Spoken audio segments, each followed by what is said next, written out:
মিঠিজোড়া ধারাবাহিকে আমরা দেখেছিলাম রায়ের ব্লিডিং হচ্ছিল, ভয় পেয়ে গেছিল। অনির্বাণ সাথে সাথে হাসপাতালে নিয়ে গেছে। চলে এসেছিল স্রোত, সার্থক আর সার্থকের বাবা। ডাক্তারবাবু ট্রিটমেন্ট করে জানিয়েছেন বাচ্চাটার কোনো ক্ষতি হয়নি, রায়ও সুস্থ আছে। একটা পলিপ থেকে রক্ত বেরিয়েছে। রায়কে ঘুম পাড়ানো ওষুধ দিয়ে ঘুম পাড়িয়ে দিয়েছে। অনির্বাণ ওখানে আছে। অনির্বাণকে দেখতে চাইবে যদি রায় জেগে ওঠে, সেই জন্য রাতেরবেলা ওর বিছানার পাশেই চোখ বন্ধ করে শুয়ে আছে। নার্স এসে দেখেছে দুজনে ঘুমোচ্ছে, তাই আর এদের বিরক্ত করেনি। ওদিকে আমরা দেখেছিলাম নীলু জঙ্গলে ঘরের মধ্যে শুয়ে আছে, ওখানে মন্দিরাও আছে। খুব মশা কামড়াচ্ছে, বড্ড গরম, থাকতে পারছে না। মশারি টাঙায় না, আরও গরম লাগবে বলে। মন্দিরা বলেছিল তুমি মশারি টাঙাও, গায়ে চাপা দাও, কিন্তু ও শোনেনি। সেই সময় হঠাৎ একটা আওয়াজ পায়। আওয়াজ পেয়ে মন্দিরাও একটা যেন পাখির ডাক ডাকে। বুঝতে পারছে না কি হলো, জানতে চাইলো যে কোনো বিপদ আপদ কিনা। তখন মন্দিরা বললো না না, আমার বর আমাকে ডাকছে। বলছে তোমার বর ডাকছে? বললো হ্যাঁ, দেখো বাইরে চাঁদনি রাত, আমাকে হয়তো দেখতে চাইছে, আমার সাথে একটু সময় কাটাতে চাইছে। আমি যাচ্ছি, তুমি কিন্তু কোথাও বেরো না, তুমি এখানেই থেকো, মনে থাকে যেন। ও অবাক হয়ে যাচ্ছে যে রসিকলাল ওর বর, ছুটতে বেরিয়ে গেল মন্দিরা। এদিকে নীলু ভাবছে যে আমার তো বড্ড গরম লাগছে, একটু বাইরে কি যাব, বাইরে খোলামেলা হাওয়া আছে। তারপর ভাবছে না বাবা, অনেক পশু পাখি আছে, যদি তারা আমাকে অ্যাটাক করে তখন কি হবে। তাই ও আর ভয়ে বাইরে বেরোলো না। এবার রাতের বেলা হঠাৎ ঘুম ভেঙে গেছে রায়ের। পাশে দেখছে অনির্বাণ ঘুমোচ্ছে। ও কষ্ট পাচ্ছে, ভাবছে বাচ্চাটা নষ্ট হয়ে গেছে, কাঁদছে। এটা কি হলো, কি করে অনির্বাণের কাছে মুখ দেখাবে। নিজেকেও সামনে রাখতে পারলো না। সবাই বারণ করেছিল বাইরে যাতে না বেরোয়, কিন্তু কারোর কথা শোনেনি। ও জোর করে বাইরে গেছিল নীলুর খোঁজ করতে। অনির্বাণের গায়ে হাত দিয়েছে। অনির্বাণ জেগে গেছে, দেখছে রায় কাঁদছে। বলছে তুমি কাঁদছো কেন? তখন বলছে আমি এত করেও বাচ্চাটাকে ধরে রাখতে পারলাম না। ও বলছে না না, কিচ্ছু হয়নি, তুমি বিশ্বাস করো, তুমিও ভালো আছো, বাচ্চাও ভালো আছে। বলছে তুমি মিথ্যে কথা বলছো আমাকে সান্ত্বনা দেওয়ার জন্য। আমি তোমার কাছে কি করে মুখ দেখাবো? আমি দেখো কারুর ভালো করতে পারিনি, বরাবর সকলের ক্ষতি করে এসেছি। নীলুর বিয়ে দিলাম যার সাথে যে ওকে ভালোবাসে না। এদিকে দেখো স্রোতেরও আমি ক্ষতি করেছি। স্রোতের যখন ফাইনাল পরীক্ষা, আমি অন্য জায়গায় ছিলাম, ওর পরীক্ষাটা খারাপ হয়ে গেছে। আমি তোমার জীবনে এসেছি, তুমি আমার জন্য দেখো জেল হাজত খাটছিলে, তোমাকে আমি অবিশ্বাস করেছি। এদিকে দেখো এই যে বাচ্চাটা হবে, বাচ্চাটার জন্যও আমি খারাপ। আমার জন্য বাচ্চাটা আর পৃথিবীর আলো দেখতে পারলো না, আমি মা হতে পারলাম না। আমার মা, সে দেখো হয়তো কষ্ট পাচ্ছে আমার জন্য। কাউকে আমি সুখী করতে পারিনি। অনির্বাণ বোঝাচ্ছে তুমি ভুল ভাবছো, তুমি কারুর ক্ষতি করতে পারো না, তুমি একজন সৎ মানুষ, তোমার মতো মানুষ এই পৃথিবীতে দেখা যায় না, তুমি সবার জন্য ভালো কাজই করেছো, তোমার কেউ ক্ষতি করবে না। তখন বলছে না, তুমি সত্যি কথা বলছো না, আমি এক্ষুনি ডাক্তারের সাথে কথা বলবো। বলছে দেখো এখন অনেক রাত, তুমি কি করে কথা বলবে। তারপরে বলেছে যে স্রোতের শ্বশুরমশাই এখানে আছে, তুমি কি কথা বলতে চাও, আমি ডেকে আনছি। বলল না, তুমি কোথাও যাবে না, তুমি এখানে বসো, আমার হাত ছুঁয়ে বলো যে আমাদের বাচ্চাটা ঠিকঠাক আছে। বলছে আমি সত্যি করে বলছি সব ঠিক আছে, তুমিও সুস্থ আছো। বলছে তাহলে বাড়ি নিয়ে চলো, এক্ষুনি বাড়ি যাও। বলছে এই রাতেরবেলা তুমি বাড়ি যাবে, কাল তোমার কিছু টেস্ট হবে, তারপর তোমাকে বাড়ি নিয়ে যাব। খুব বায়না করছে, ও বিশ্বাস করতে পারছে না। তারপর হঠাৎ বলছে দেখো দেখো, আমাকে অনুভব করাচ্ছে ভেতরে বাচ্চাটা যেন নড়ে উঠছে, তুমি হাত দিয়ে দেখো। দুজনে মিলে কান্নায় ভেঙে পড়েছে, অনুভব করছে যে বাচ্চাটা নড়ছে। একটু রাই শান্ত হয়েছে।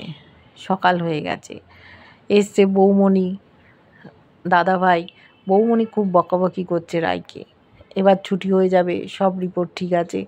বলছে তুমি সেদিন জোর না করলে এইসব কাণ্ড হতো না, আমি তো জানতেই পারিনি। এবার যদি অনির্বাণ জানতে পারে যে তুমি নীলুর খোঁজে অত দূরে গিয়েছিলে, তাহলে ও কত কষ্ট পাবে। তুমি এরকম আর করো না।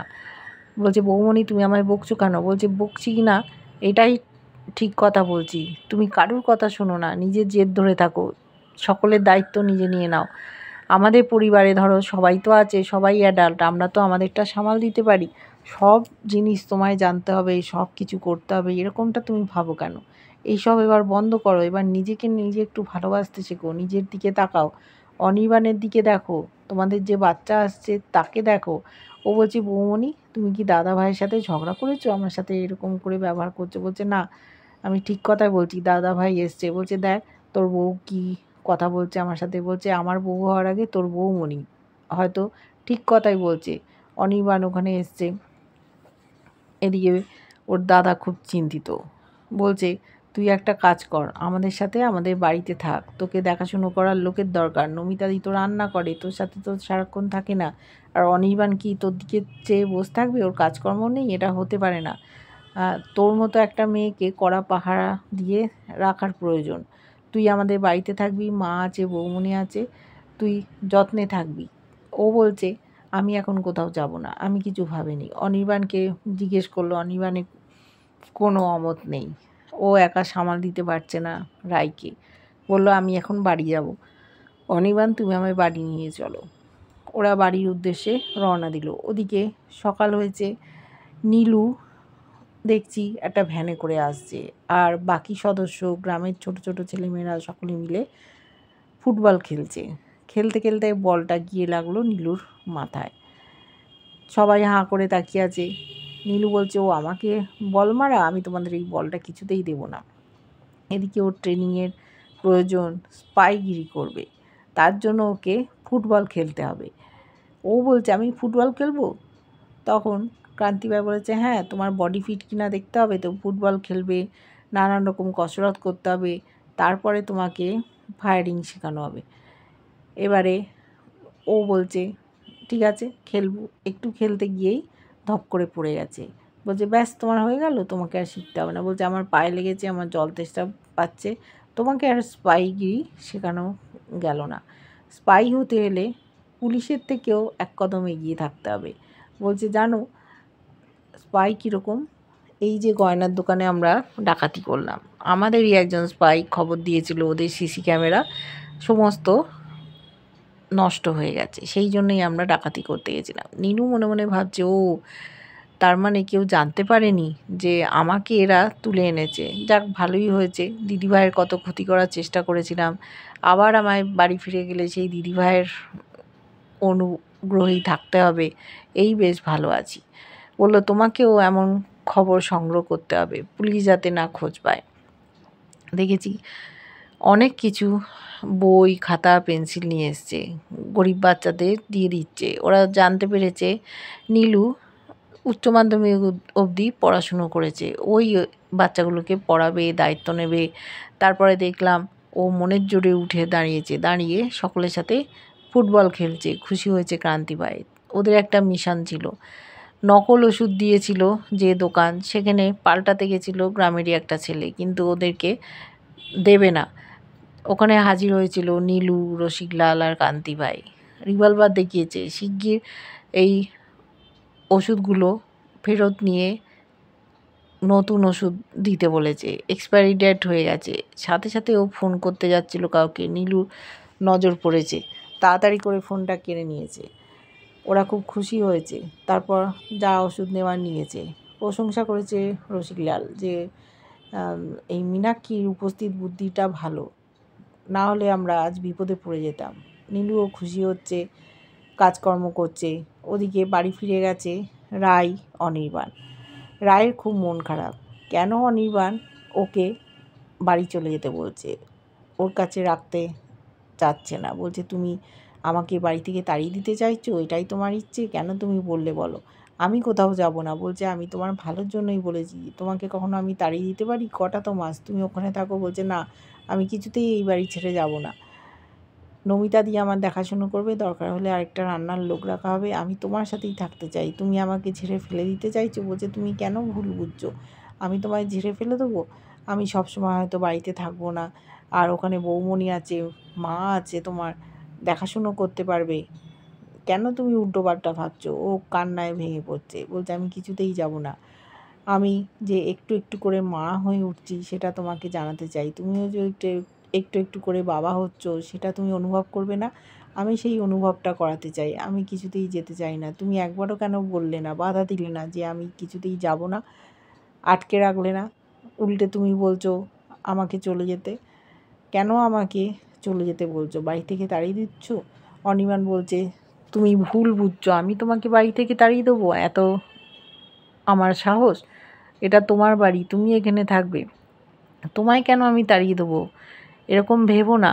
মনের মধ্যে কষ্ট পাচ্ছে, বলছে আমি কিসে ভালো থাকবো না থাকবো সেটা তুমি জানো না? আমি তোমার সাথেই ভালো থাকবো, আমি তোমার সাথেই এখানে থাকতে চাই, আমি অন্য কোথাও যাব না। অনির্বাণ আর রায় একে অপরের আলিঙ্গনাবদ্ধ হয়ে কান্নায় ভেঙে পড়েছে। ওরা একটু একটু করে নতুন মা বাবা হয়ে উঠছে, ওদের সন্তানকে বড় করবে। অনেক ঝড়ঝাপটা পেরিয়ে এসছে। ডাক্তারবাবুও বলেছেন রায় যদি একটু নিজেকে না সামলে রাখে বারবার কিন্তু সুযোগ পাবে না।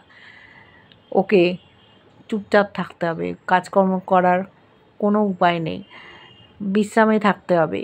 ও যদি কিছু কাজ করতে যায় তাহলে কিন্তু বাচ্চার ক্ষতি হয়ে যাবে, এরা আর দায়িত্ব নিতে পারবে না। ও তখন ডাক্তারবাবুকে কথা দিয়েছে যে আমি আর কিছু করব না। বাড়াবাড়ি করতে যায়, অনির্বাণের জন্য রান্না করতে যায়, ঘরে বসে থাকতে ওর ভালো লাগে না। এই সব করলে ও বাচ্চাকে বাঁচাতে পারবে না, নিজেরও ক্ষতি হয়ে যাবে। ও বুঝতে পেরেছে। ও অন্যের কথা সবসময় ভাবে, এবার ওকে নিজের কথা ভাবতে হবে, বাচ্চার কথা ভাবতে হবে, ভবিষ্যৎটা যাতে সুখের হয় সেই দিকে নজর রাখতে হবে, অনির্বাণকে সুখী করতে হবে। সেই জন্য ও এই বাড়িতেই থাকবে, এই বাড়িতে একসাথে থেকে বাচ্চার জন্ম দেবে। এবার দেখব আমরা নীলু কিভাবে স্পাইয়ের ট্রেনিং পায়। কেমন লাগছে ধারাবাহিকটা অবশ্যই জানিও। ভালো লাগলে লাইক কমেন্ট সাবস্ক্রাইব করা, যারা ফেসবুক পেজ থেকে দেখছো ফলো করে সাথে থেকো।